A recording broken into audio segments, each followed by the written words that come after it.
Differentialregning er en metode til at finde tangenthældningen eller øjebliksvæksten i et punkt. Det kan for eksempel være det punkt her, hvor det er en tangenthældning, så vil se sådan her ud.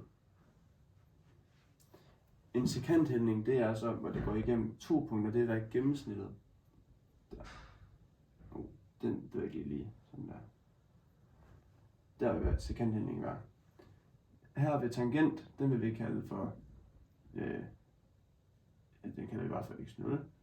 Og der ved sekant, den vil vi så kalde for delta plus x0.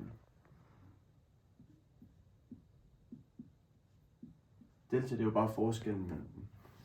Og når man så presser den her over, så presser punktet ned til det samme punkt, som tangenthældningen ligger på, så vil man se, at forskellen vil jo ikke være der. Hvis man presser punktet ned her, så vil forskellen ikke være der, så vil det bare være x0, og derfor vil tangenthældningen og sekanthældningen være det samme, hvis den lå på det samme. Hvornår man må differentiere en funktion, det går an på funktionen selv, fordi at der må kun være én y-koordinat per x-værdi. Så hvis man går op her, så må der kun være et sted her, en tangenthældning, man kan ligge.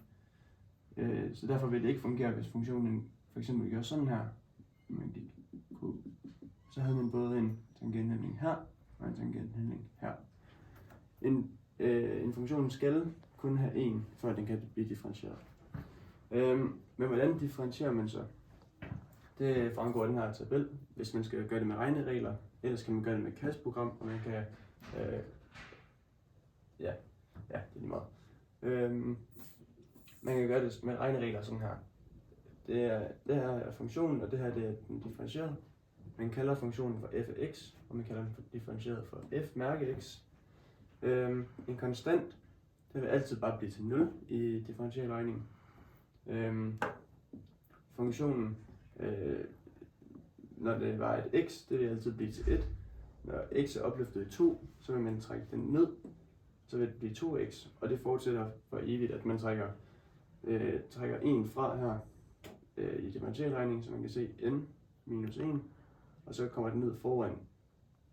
Men hvad kan man så bruge differentialregning til?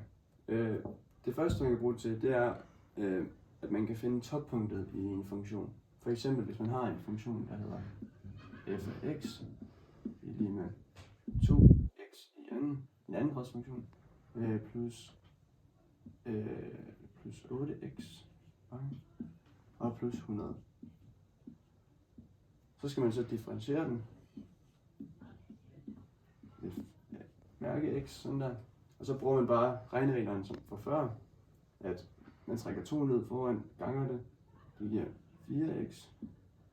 Og man fjerner x, det bliver bare til 1, så det bliver bare til 8x. Nej, 8,0. Bare 8, uden noget x. Og en konstant 100, det bliver bare altid til 0, så den styrer der. Så skal man sætte den her i lige med 0, fordi at man gerne vil finde ud af, hvor den differentierede funktion den ligger på 0, for det er samme sted, hvor toppunktet i en funktion vil ligge. Ja. Så man sætter den her i lige med 0, 4x plus 8 i lige med 0. Så er det bare simpel ligning, så man siger bare minus 8, 4x lige med minus 8. Og så dividerer man med det med 4, så x i lige med minus 2. Så i den her funktion, så vil toppunktet ligge på x-koordinatet minus 2, og så putter man bare minus 2 ind i den her funktion, og så vil man så få y-koordinatet. Når man så har fundet, hvor toppunktet ligger, altså nulpunktet på en differentieret funktion, så kan man også gerne finde ud af, hvor monotilforholdene er, altså om den er aftagende, eller om den er voksende, og hvorhen den er aftagende og voksende. Det kan man gøre ved at undersøge den differentierede funktion før og efter nulpunktet. Ja. Så hvis man først sætter minus 3 ind i den differentierede funktion, det vil jeg prøve. F-mærke, minus 3.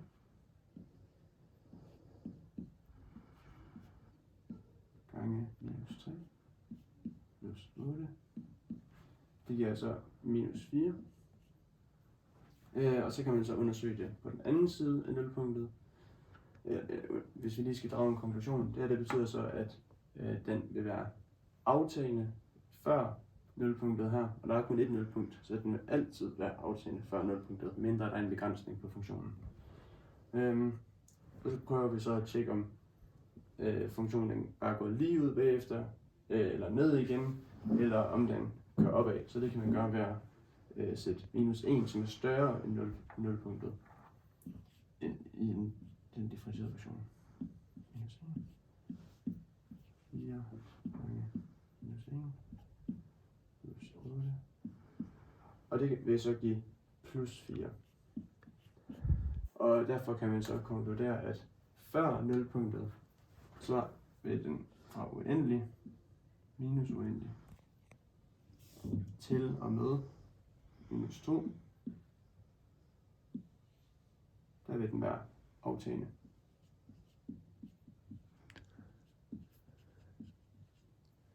Og efter -2, det kommer herned, der er det ikke så meget plads.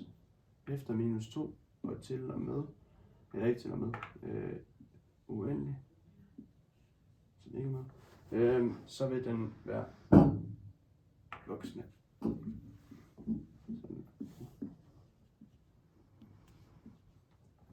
Man kan også bruge differentialregning til at finde vendetangent eller krumningsforhold, hvilket vil vise, hvornår en funktion skifter fra at være konkav til at være konveks. Altså man kan undersøge, hvornår den er konveks og konkav. Og det man skal gøre der, det er, at man har funktionen, vi har lavet en ny her, 2x i tredje plus 8x i anden og plus 10x.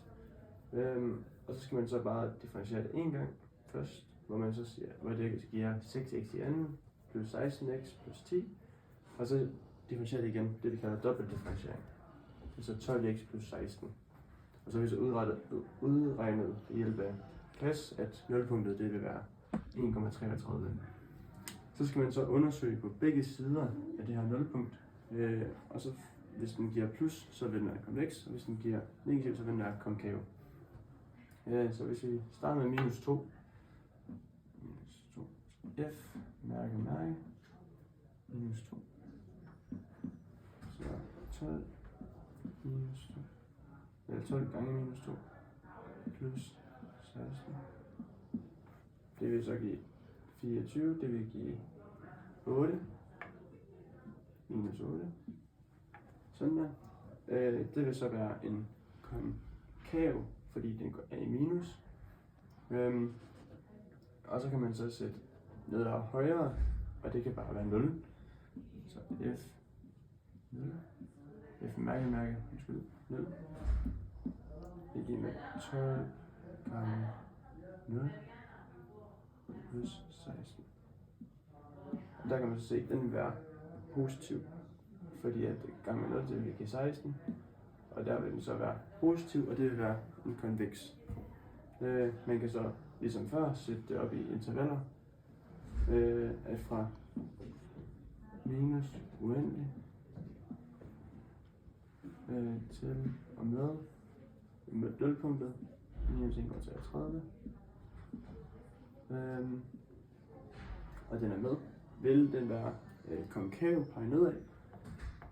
Konkav. Og fra nulpunktet minus 1,33, den er med. Det er ikke nogen flertal, men det går nok. Og til og med uendelig, eller ikke til og med. Sådan der. Vil den være konveks.